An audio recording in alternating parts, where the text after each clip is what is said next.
ಸಿದ್ದರಾಮಯ್ಯನವರ ವ್ಯಕ್ತಿತ್ವ ಮತ್ತು ನಿಲುವುಗಳು, ಅವರ ಆಡಳಿತದ ವೈಖರಿ ಎಲ್ಲವೂ ಬಸವಣ್ಣನ ತತ್ವದ ಆದರ್ಶದ ಮೇಲೆ ನಿಂತಿದೆ. ಅವರು ಹೇಳಿದ್ದು ಸಮಾನತೆಯನ್ನು ಸಾರಿ ಅಂತ. ಸಮಾನತೆಯನ್ನು ಕೇಳ್ತಾ ಬಂದವರೇ ಸಿದ್ದರಾಮಯ್ಯನವರು. ಯಾವ ಕಡೆ ನೀವು ಅವರು ಎಲ್ಲ ಕಡೆ ಸಮಾನತೆಯನ್ನು, ಬಸವಣ್ಣವ್ರು ಏನು ಹೇಳಿದ್ರು, ಅಯ್ಯ ಎಂದರೆ ಸ್ವರ್ಗ, ಎಲ್ಲವೋ ಎಂದರೆ ನರಕ ಅಂತ. ಅದನ್ನು ಸಿದ್ದರಾಮಯ್ಯ ಎಲ್ಲ ಭಾಷಣಗಳಲ್ಲಿ ಹೇಳ್ತಾನೆ ಇರ್ತಾರೆ, ಪದೇ ಪದೇ ಆ ಶಬ್ದನ ಬಳಸ್ತಾನೆ ಇರ್ತಾರೆ.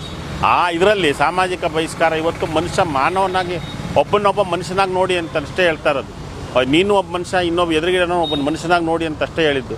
ಅದನ್ನು ಒಂದು ಕಾನೂನು ರೂಪದಲ್ಲಿ ತಂದು ಅದಕ್ಕೆ ಜನಕ್ಕೆ ಭಯ ಹುಟ್ಟಿಸೋ ಅಂಥದ್ದು ಅಥವಾ ಅದೊಂದು ಭದ್ರ ಮಾಡೋ ಅಂಥದ್ದು, ಸಾಮಾಜಿಕ ನ್ಯಾಯ ಕೊಡಿಸೋ ಅಂಥ ವ್ಯಕ್ತಿ ಸಿದ್ದರಾಮಯ್ಯನವರು. ಇಂಥವ್ರ ಸರ್ಕಾರದಲ್ಲಿ ಇದನ್ನು ಬಹು ನಿರೀಕ್ಷಿತ ಕಾನೂನುಗಳು ಇದಾಗ್ತವೆ ಅನ್ನೋದು ಎಲ್ಲರ ನಿರೀಕ್ಷೆ ಇತ್ತು.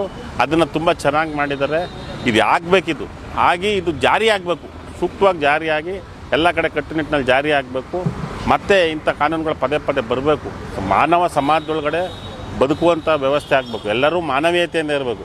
ನಾನು ಎದುರುಗಡೆಯವರನ್ನು ಗೌರವಿಸಿದ್ರೆ ಮಾತ್ರ ನನಗೆ ಗೌರವ ಸಿಗ್ತದೆ ಅನ್ನೋ ಭಾವನೆ ಎಲ್ಲರಲ್ಲೂ ಬರಬೇಕು. ಎದುರುಗಡೆಯನ್ನು ಅಗೌರವ ಕಂಡು ನಾವು ಗೌರವನ ಕೇಳೋ ಅಂಥ ತಪ್ಪು ಅನ್ನೋದು ಎಲ್ರಿಗೂ ಬರಬೇಕು. ಇದನ್ನೇ ಸಿದ್ದರಾಮಯ್ಯನವ್ರಿಗೂ ಅವರು ಪದೇ ಪದೇ ಹೇಳ್ತಾನೆ ಇರ್ತಾರೆ. ಸುಮಾರು ಭಾಷಣ ನಾನು ರಿಪೀಟ್ ಹೇಳ್ತೀನಿ. ಅಯ್ಯ ಎಂದರೆ ಸ್ವರ್ಗ, ಎಲ್ಲವೋ ಎಂದರೆ ನರಕ ಅನ್ನೋದನ್ನ ಅವ್ರು ಹೇಳ್ತಾ ಇರ್ತಾರೆ. ಯಾರಿಗೆ ಗೌರವ ಕೊಡಲ್ಲ, ಯಾರಿಗೆ ಗೌರವ ಸಿಗ್ತದೆ ಅನ್ನೋದನ್ನು ಹೇಳ್ತಿರ್ತಾರೆ. ಅದೆಲ್ಲ ಮನಗಂಡು ಈ ಕಾನೂನನ್ನು ತಂದಿದ್ದಾರೆ. ಅವರಿಗೆ ನಾನು ಅಭಿನಂದಿಸ್ತೀನಿ.